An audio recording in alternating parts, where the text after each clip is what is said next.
এবছর উচ্চ মাধ্যমিকে 496 নম্বর পেয়ে প্রথম হয়েছে হুগলি কলেজের স্কুলের অর্চিষ্মান পানিগ্রাহী। পেয়েছে 99.2% নম্বর। পরিবার সূত্রে খবর, ব্যাঙ্গালোরের ইন্ডিয়ান ইনস্টিটিউট অফ সায়েন্স বা IISc-তেও ভর্তি হয়ে গিয়েছে অর্চিষ্মান। কিন্তু আজব বিষয় হলো, আবেদন না করেও যাদবপুর বিশ্ববিদ্যালয়ের মেধা তালিকায় তার নাম উঠে গেছে। পদার্থবিদ্যা, রসায়ন, গণিত ও ভূতত্ত্ব 4টি বিষয়ে স্নাতক স্তরের প্রথম বর্ষের মেধা তালিকায় নাম উঠেছে অর্চিষ্মানের। খোদ অর্চিষ্মানই এতে হতবাক, কারণ সে বলছে ফর্ম ফিল-আপই তো করিনি, তাহলে নাম উঠল কি করে?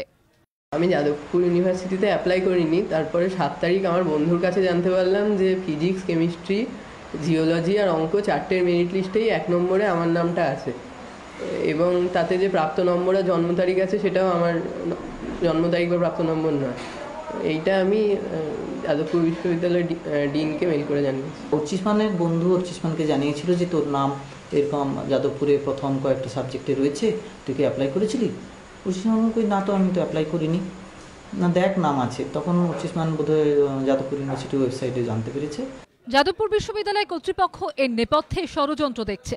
অন্য কেউ বিশ্ববিদ্যালয়কে বিপাকে ফেলার জন্যে এইভাবে কেউ অ্যাপ্লাই করেছেন, এবং অনলাইনে অ্যাপ্লিকেশনে মাত্র 100 টাকা জমা দিতে হয়, অন্য কোনো ডকুমেন্ট দিতে হয় না।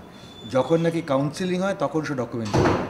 কাজেই যদি এটা এসে থাকে, এটা অবভিয়াসলি এটা সাইবার ক্রাইমের ব্যাপার, আমরা পুলিশে দিয়ে দেবো। আবেদন না করেও মেধা তালিকায় নাম, আজব কাণ্ড যাদবপুরে। কৃষ্ণেন্দু অধিকারী ও সৌরভ বন্দ্যোপাধ্যায়ের রিপোর্ট, ABP আনন্দ।